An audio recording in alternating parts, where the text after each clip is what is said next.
नमस्कार प्यारे विद्यार्थियों, स्वागत है आपका हमारे YouTube चैनल फतेह क्लासेस में। प्यारे साथियों, अपना लेसन चल रहा है कक्षा 8 SST अध्याय 2। कुछ अपने हिस्सा इसका पढ़ लिया है, आगे अपने शुरू करते हैं। आज जो अपने पढ़ना है वो पढ़ना है टीपू सुल्तान शेरे मैसूर से शुरू करना है। तो प्यारे बच्चों, ये टीपू सुल्तान का चित्र दिया हुआ है, आप देख सकते हैं। ये थे टीपू सुल्तान मैसूर के शासक और इन्हें कहा जाता था शेरे मैसूर। शेरे मैसूर इसको इसलिए कहा जाता था कि इसके बारे में काफ़ी कहानियाँ भी प्रचलित हैं। बताया जाता है दोस्तों कि एक बार ये अपने किसी मित्र के साथ जंगल में शिकार खेल रहे थे, तो उधर से एक शेर आता है, तो जो इनकी बंदूक थी वो ऐन मौके पर जवाब दे गई।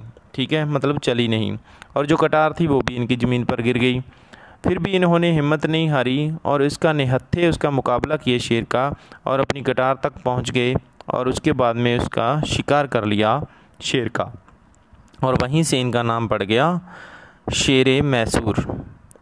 तो आगे पढ़ते हैं कि इनका अंग्रेज़ों के साथ किस प्रकार से टकराव हुआ, क्या क्या घटना घटी। जब कंपनी को अपने राजनीतिक और आर्थिक हितों पर खतरा दिखाई दिया तो कंपनी ने प्रत्यक्ष सैनिक टकराव का रास्ता भी अपनाया। पहले अपने बात की थी ना कि वो कोशिश करते थे कि प्रत्यक्ष किसी पर हमला ना किया जाए। दक्षिणी भारतीय राज्य मैसूर के उदाहरण से यह बात समझी जा सकती है कि इन्होंने प्रत्यक्ष सैनिक टकराव का जो रास्ता था वो अपना लिया था। हैदर अली जो कि मैसूर का शासक था और वो रहा था शासन पर 1761 से 1782, और उनके विख्यात पुत्र, विख्यात का मतलब होता है जो ख्याति प्राप्त हो, मशहूर हो। ठीक है, पुत्र थे टीपू सुल्तान, जिनका शासनकाल था 1782 से 1799। यानी 1782 में जब टीपू सुल्तान के पिता हैदर अली की मृत्यु हो जाती है तो उसके बाद में टीपू सुल्तान गद्दी पर बैठते हैं 1782 में, और 1799 तक रहते हैं। ये जो दोनों शक्तिशाली शासक थे, इनके नेतृत्व में मैसूर काफ़ी ताकतवर हो गया। और मालाबार तट दोस्तों जो पश्चिमी तट है हमारे भारत का, जो दक्षिणी जो चित्र है वो इस प्रकार से है ना। ठीक है, तो इसका ये जो तट है पश्चिमी तट, यहाँ पर कर्नाटक में लगभग यहाँ पर पाया जाता है मैसूर। ठीक है, और मैसूर में इधर ये तट है जो ये पाया जाता है मालाबार तट। ठीक है, जो इधर अरब सागर को लगता है। ठीक है, और मालाबार तट पर होने वाले व्यापार मैसूर रियासत के नियंत्रण में थे। व्यापार किस चीज़ का होता था? यहाँ से एक कंपनी काली मिर्च, इलायची खरीदती थी, और 1785 में टीपू सुल्तान ने अपनी रियासत में पड़ने वाले बंदरगाहों से चंदन की लकड़ी, काली मिर्च और इलायची के निर्यात पर रोक लगा दी। सुल्तान ने जो स्थानीय जो सौदागर थे उनको भी कंपनी के साथ कारोबार करने से रोक दिया। टीपू सुल्तान ने भारत में रहने वाले फ्रांसीसी व्यापारियों से घनिष्ठ संबंध विकसित किए और उनकी मदद से अपनी सेना का आधुनिकीकरण किया। मतलब जो फ्रांस के जो व्यापारी रहते थे ना यहाँ पर, अब वो भी अंग्रेज़ों के प्रति स्पर्धी थे। ठीक है, अंग्रेज उनसे खार खाते थे। अब उनको इन्होंने मित्र बना लिया टीपू सुल्तान ने, और उनकी मदद के द्वारा अपनी सेना का आधुनिकीकरण, मतलब उनको नए नए तरीके से ट्रेंड करने लगे। अब भी अंग्रेज और ज़्यादा नाराज़ हो जाएंगे, है ना, तो अंग्रेज और ज़्यादा नाराज़ हो गए। ठीक है, तो अंग्रेज़ों ने आग बबूला ही हो गए। उन्हें हैदर अली और टीपू सुल्तान बहुत महत्वाकांक्षी, घमंडी और ख़तरनाक दिखाई देते थे। हालांकि ये चीज़ें तो खुद थे अंग्रेज, लेकिन उनको ये लोग दिखाई देते थे। अंग्रेज़ों को लगता था कि ऐसे राजाओं को नियंत्रित करना और कुचलना जरूरी है। फलस्वरूप मैसूर के साथ अंग्रेज़ों की 4 बार जंग हुई। कितनी बार जंग हुई मैसूर के साथ अंग्रेज़ों की? 4 बार। कब 1767 से 1769, 1780 से 1784, 1790 से 1792 और 1799। ये 4 जंगें हुई हैं इनमें आपस में, मैसूर और अंग्रेज़ों में। श्रीरंगपट्टनम किस में आता है? मैसूर में, मैसूर की राजधानी थी। कि आखिरी जंग में कंपनी को सफलता मिली। 4 जंगें हुई, लेकिन आखिरी जो जंग लड़ी गई श्रीरंगपट्टनम में, उस जंग में अंग्रेज़ों को सफलता मिली। अपनी राजधानी की रक्षा करते हुए टीपू सुल्तान मारे गए और मैसूर का राजकाज पुराने वोडियार राजवंश के हाथों में सौंप दिया गया। मतलब अंग्रेज़ों ने इसको जीत लिया, टीपू सुल्तान मारे गए, कब्जा हो गया, और उन्होंने मैसूर का जो राज्य सारा था, वो पुराना एक राजवंश था वोडियार, जो पहले यहाँ पर शासन करता था, उनको सौंप दिया। और इसी के साथ मैसूर पर इन्होंने सहायक संधि भी थोप दी। सहायक संधि जो अपने पहले पिछली क्लास में बात की थी। ठीक है, अब ये जो युद्ध होते हैं ना, पहला 1767 से 69 होता है, ये हैदर अली के साथ होता है। फिर 1780 और 17 से लेकर 1784 में भी हैदर अली के साथ युद्ध होता है। हालांकि इसमें साथ दे रहा टिप्पू भी होता है युद्ध में, लेकिन मुख्य शासक जो होता है वो हैदर अली होता है। और 1782 में युद्ध के मैदान में हैदर अली की मृत्यु हो जाती है, और वहीं से ये सारा जो जिम्मेवारी होती है वो टीपू सुल्तान संभाल लेता है। ठीक है, यहाँ तक ये जीत के आ रहे थे। और लेकिन 1792 में क्या होता है, टीपू सुल्तान युद्ध हार जाता है। हार क्या जाता है, हारने से पहले ही उसकी संधि हो जाती है अंग्रेज़ों के साथ। उस संधि के द्वारा फिर क्या होता है कि बाद में अंग्रेज़ क्या करते हैं, टीपू सुल्तान के पुत्रों को अपने पास बंदी बना लेते हैं। ये टीपू सुल्तान के पुत्र हैं, और ये अंग्रेज़ अधिकारी है लॉर्ड कॉर्नवालिस। ठीक है, ये 1793 का चित्र है। इसमें दिखाया गया है कि टीपू सुल्तान से जब संधि हुई 1792 में, उस युद्ध में क्या हुआ, टीपू हारता नहीं था, लेकिन क्या हुआ कि जो अंग्रेज़ थे उन्होंने अपने साथ मराठों को भी मिला लिया और हैदराबाद के निज़ाम को भी मिला लिया, और तीसरी कंपनी की सेना होगी। तीनों सेनाओं ने मिलकर हैदर अली को हरा दिया। ठीक है, फिर संधि होती है, तो उसमें ये फिर अपने 2 पुत्रों को बंदी बना देते हैं, ये मतलब इनके पास भेज देता है संधि के तहत। और ये चित्र बनाया है अंग्रेज़ों ने। ऐसे चित्र बनाने में ना अंग्रेज़ों को बड़ा मज़ा आता था। मज़ा तो आना ही था भाई, अपनी वो सत्ता दिखाते थे, अपनी पावर दिखाते थे। जिन चित्रों में उनकी वाहवाही, उनकी जो सत्ता है वो दिखाई जाए, उनमें उनको मज़ा तो आएगा ही। ठीक है, ये कुछ टीपू की कहानियाँ थी। कहानियाँ क्या होती हैं, राजाओं की जो छवि होती है ना, उसके बारे में अक्सर पता चलता है लोगों के जो जनश्रुतियाँ होती हैं, मतलब जो लोग जो बातें करते हैं उनसे, जो लोग कहानियाँ सुनाते हैं ना, जो किस्से सुनाते हैं, उनके बारे में उनसे पता चलता है। और टीपू सुल्तान की तो कहानियाँ बहुत थी, उनके बारे में बहुत यशगान किया जाता था लोगों के द्वारा। ठीक है, और एक घटना अपने आप को सुनाई चुके हैं इनकी, क्यों इनका नाम शेर मैसूर पड़ा है ना। तो आगे चलकर शेर मैसूर इनका नाम पड़ा, और वो इनका जो झंडा था ना, राजसी झंडा था, उस पर भी शेर की तस्वीर लगी हुई थी। ठीक है, और आगे फिर 1799 का जो युद्ध होता है वहाँ पर तो फिर टीपू सुल्तान मारे जाते हैं। उसके बाद आगे आता है मराठों से लड़ाई। ठीक है, मराठों से अंग्रेज़ों की लड़ाई। 18वीं शताब्दी के आखिर से कंपनी मराठों की ताकत को भी काबू और ख़त्म करने के बारे में सोचने लगी। कंपनी क्या थी, एक एक करके पहले लोगों को लड़ाती, अपनी तरफ आधों को अपनी तरफ कर लेती, दूसरों को हरा देती, फिर जो अपनी तरफ होते उनको भी धीरे धीरे साइड में करती जाती, और इस प्रकार से धीरे धीरे चारों तरफ कब्जा कर रही थी। 1761 में पानीपत की तीसरी लड़ाई में हार के बाद दिल्ली से देश का शासन चलाने का मराठों का सपना चूर चूर हो गया। इससे पहले मराठे सपना देखे हुए थे कि हम दिल्ली पर शासन करेंगे, दिल्ली पर कब्जा कर लेंगे, तो उसके बाद में पूरे भारत में हमारा शासन चलेगा। लेकिन अंग्रेज़ों ने 1761 का जो पानीपत का युद्ध था, पानीपत की जो तीसरी लड़ाई थी, वहाँ पर इनको हरा दिया। सॉरी, अंग्रेज़ों ने नहीं हरा दिया, पानीपत का जो युद्ध हुआ था उस युद्ध के बाद इनका जो शासन था वो ख़त्म हो गया। अहमद शाह अब्दाली के साथ ये युद्ध हुआ था 1761 वाला। तो मराठों का सपना चूर चूर हो गया, उन्हें कई राज्यों में बांट दिया गया। इन राज्यों की बागडोर सिंधिया के पास, होलकर के पास, गायकवाड़ और भोंसले, इन लोगों के पास आ गई, अलग अलग। ठीक है, राजवंशों के पास। और इन सारों को कंट्रोल कर रहा था एक पेशवा, जो सर्वोच्च मंत्री होता था, शासक नहीं होता था, राजा नहीं होता था, असल में पेशवा कंट्रोल करता था इसके। जो मराठाओं में जो सबसे जो उच्च पद होता था वो पेशवा का होता था। ठीक है, तो पेशवा के अंतर्गत एक कन्फेडरेसी राज्य मंडल, कन्फेडरेंसी मतलब एक गठबंधन के तहत ये सारी प्रक्रिया चलती थी।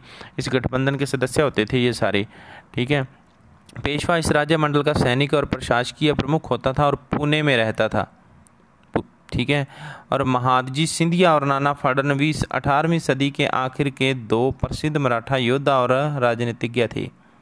एक के बाद एक कई युद्धों में कंपनी ने मराठों को घुटने टेकने पर मजबूर कर दिया। पहला युद्ध 1782 में सालबंदी संधि के साथ ख़त्म हुआ, जिसमें कोई पक्ष नहीं जीत पाया। पहला युद्ध जो होता है मराठों के साथ 1782 में अंग्रेज़ों का, उस युद्ध में कोई नहीं जीतता। एक संधि होती है सालबाई की संधि, और उसके साथ युद्ध ख़त्म हो जाता है। और दूसरा युद्ध होता है अंग्रेज़ों और मराठों का 1803 से लेकर 1805, ठीक है। कई मोर्चों पर लड़ा गया, यानी कि कई जगह से लड़ा गया ये युद्ध।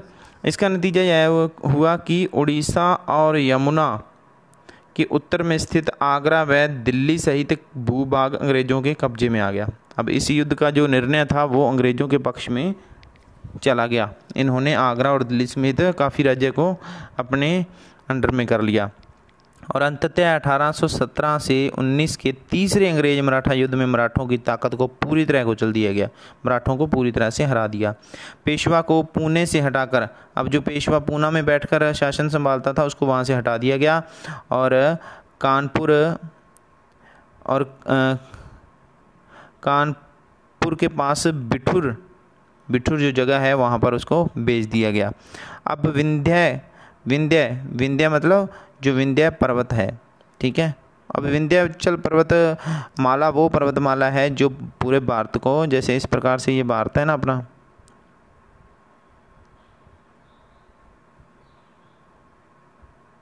ठीक है, यहाँ पर है लगभग विंध्याचल पर्वतमाला, ठीक है। ये विंध्याचल पर्वतमाला पूरे भारत को दो भागों में बांटती है। ये ऊपर का भाग रह गया और ये नीचे का भाग रह गया, यानी कि दक्षिणी क्षेत्र रह गया, ठीक है। अब विंध्य के दक्षिण में स्थित पूरे भूभाग पर कंपनी का नियंत्रण हो चुका था। जो नीचे का एरिया था वहाँ पर कंपनी ने सारा अपना कंट्रोल कर लिया था। ये लॉर्ड हेस्टिंग्स का चित्र है, जो ये गवर्नर जनरल था अंग्रेज़ों का। सर्वोच्चता का दावा। उपरोक्त विवरण, जो अभी अपने विवरण देखा है, इससे पहले पढ़ चुके हैं विवरण से स्पष्ट है कि 19वीं सदी की शुरुआत से कंपनी क्षेत्रीय विस्तार, मतलब अपना क्षेत्र जो बढ़ाने की नीति थी, आक्रामक नीति पर चल रही थी। लॉर्ड हेस्टिंग्स 1813 से 1823 तक गवर्नर जनरल बनकर आए। कौन? ये वाले लॉर्ड हेस्टिंग्स के नेतृत्व में सर्वोच्चता की नई नीति शुरू की गई। कंपनी का दावा था कि उसकी सत्ता सर्वोच्च है, इसलिए वह भारतीय राज्यों से ऊपर है। अपने हितों की रक्षा के लिए वह भारतीय रियासतों का अधिग्रहण करने या उनको अधिग्रहण की धमकी देने का अधिकार अपने पास मानती थी। यह सोच बाद में अंग्रेज़ों की नीतियों में भी दिखाई देती रही, ठीक है। अंग्रेज शुरू से ही अपने आप को सबसे श्रेष्ठ मानते थे, बाकियों को सारों को नीचा मानते थे। अब ये नीति आगे उन्होंने अपनी जो आगे नीतियाँ अपनाई उनमें भी अपनाई इसको, ठीक है। लेकिन ये प्रक्रिया बेरोक टोक नहीं चली, मतलब ऐसा नहीं है भी इस प्रक्रिया का किसी ने रोक टोक ही नहीं की, किसी ने रोका ही नहीं। उदाहरण इसका ये है कि उदाहरण के लिए जब अंग्रेज़ों ने कित्तूर है जो आज का जो वर्तमान का कर्नाटक है, कर्नाटक में था एक कित्तूर एरिया, कित्तूर के छोटे से राज्य को कब्जे में लेने का प्रयास किया, तो वहाँ रानी चेन्नम्मा, ये इसका चित्र बना हुआ है रानी चेन्नम्मा का। रानी चेन्नम्मा ने हथियार उठा लिए और अंग्रेज़ों के खिलाफ आंदोलन छेड़ दिया। 1824 में रानी को गिरफ्तार कर लिया गया और 1829 में जेल में ही उनकी मृत्यु हो गई। और चेन्नम्मा के बाद कित्तूर स्थित संगोली एक छोटा सा गांव है, कित्तूर में ही है, कि संगोली के एक गरीब चौकीदार रायन्ना एक नामक व्यक्ति था, ने यह प्रतिरोध जारी रखा। जो कित्तूर से जो प्रारंभ किया था चेन्नम्मा ने विरोध, चेन्नम्मा की मौत के बाद भी वो चलता रहा। बाद में उसके विरोध को संभाला रायन्ना नामक चौकीदार ने। चौतरफा समर्थन, यानी कि चारों तरफ से उसको समर्थन मिला, सहायता मिली। बहुत सारे ब्रिटिश शिविरों को उसने ख़त्म कर दिया। दस्तावेज जो कागजात थे शिविरों के अंदर अंग्रेज़ों के, उनको उसने नष्ट कर दिया। किसने? रायन्ना ने। और आखिरकार उन्हें यानी रायन्ना को अंग्रेज़ों ने पकड़कर 1830 में फांसी पर लटका दिया। और प्रतिरोध के ऐसे ये एक ही उदाहरण नहीं है, ऐसे और बहुत सारे उदाहरण मिलते हैं जिन्होंने अंग्रेज़ों का विरोध किया, और ऐसे बहुत सारे उदाहरण अपने आगे बुक में पढ़ेंगे। 1830 के दशक के अंत में ईस्ट इंडिया कंपनी रूस के प्रभाव से बहुत डरी हुई थी। 1830 के दशक में आते आते जो रूस था काफ़ी एक बड़ी शक्ति के रूप में उभर कर आ रहा था और एशिया को धीरे धीरे प्रभाव जमाता हुआ जा रहा था। और अंग्रेज़ों को डर था कि कहीं रूस का प्रभाव पूरे एशिया में फैलकर उत्तर पश्चिम से भारत को भी अपनी चपेट में ना ले ले। उत्तर पश्चिम मतलब ये फिर अपने नक्शा बनाए वही, ठीक है। ये दिशा अपनी उत्तर होगी, ठीक है, ये दक्षिण होगी, ये पूर्व होगी और ये पश्चिम होगी। तो ये दिशा कौन सी रहेगी? पूर्व पश्चिम, ठीक है। ये यहाँ पर राजस्थान आ जाता है अपना ना, तो ये राजस्थान के ऊपर यहाँ पर पंजाब और इस प्रकार से ये जो एरिया इसके ऊपर पड़ता है ये एरिया पड़ता है उत्तर पश्चिम का, ठीक है। तो अंग्रेज़ों को डर था कि इधर से कहीं ये सारे भारत को अपनी चपेट में न ले ले और इसी डर के चलते अंग्रेज अब उत्तर पश्चिम भारत पर भी अपना नियंत्रण स्थापित करना चाहते थे। उन्होंने 1838 से 1842 के बीच अफ़गानिस्तान के साथ एक लंबी लड़ाई लड़ी। भारत के ऊपर थोड़ा उत्तर पश्चिम की साइड में अफ़गानिस्तान आता है वर्तमान में, है ना, और अफ़गानिस्तान के साथ इन्होंने लंबी लड़ाई लड़ी और वहाँ पर इन्होंने अप्रत्यक्ष कंपनी शासन स्थापित किया। मतलब अप्रत्यक्ष रूप से अपना शासन स्थापित कर दिया वहाँ पर। सीधा खुले तौर पर शासन नहीं किया, अप्रत्यक्ष रूप से पीछे रहकर वहाँ पर शासन व्यवस्था इन्होंने अपने कब्जे में ले ली। 1843 में सिंध पर भी इन्होंने कब्जा कर लिया, ठीक है। और इसके बाद में बारी आती है पंजाब की। पंजाब एक ऐसा राज्य है जो किसी भी प्रकार का, हालांकि आक्रमण इन पर बहुत ज़्यादा हुए हैं, सबसे ज़्यादा हुए हैं। जो पहले जो मुस्लिम जो शासक थे वो शासक क्या इधर से आक्रमण होता था पंजाब वाली साइड से, क्योंकि उत्तर पश्चिम से आते थे वो, उस प्रकार के इन्होंने बहुत आक्रमण झेले हैं। और अब अंग्रेज़ों ने भी इन पर आक्रमण कर दिया था, ठीक है। लेकिन ये यहाँ पर जो रहने वाली कौम थी वो बहुत ज़्यादा बहादुर थी और इस कौम ने जल्दी से कभी भी ये कौम गुलाम नहीं हुई है। और इस बार भी ऐसा ही हुआ कि यहाँ पर रणजीत सिंह नाम का शासक था जिसने कंपनी को यहाँ पर एक न चलने दी कंपनी की, ठीक है। और इनको अपने कब्जे में नहीं लेने दिया पंजाब को। लेकिन 1839 में क्या है कि इनकी मृत्यु हो जाती है रणजीत सिंह की। मृत्यु के बाद में फिर 2 लंबी लड़ाइयाँ होती हैं अंग्रेज़ों के साथ इनकी और आखिरकार 1849 में अंग्रेज़ों ने पंजाब का भी अधिग्रहण कर लिया, मतलब अपने में मिला लिया। इसके बाद आती है विलय नीति, ठीक है दोस्तों। अपने पहले एक पढ़ी थी वेलेज़ली की नीति, ठीक है। अब है हमारी विलय की नीति। विलय की नीति है लॉर्ड डलहौजी की। अधिग्रहण की आखिरी लहर चली थी 1848 से 1856 में। इसके बाद तो फिर 1857 में तो क्रांति हो जाएगी ना।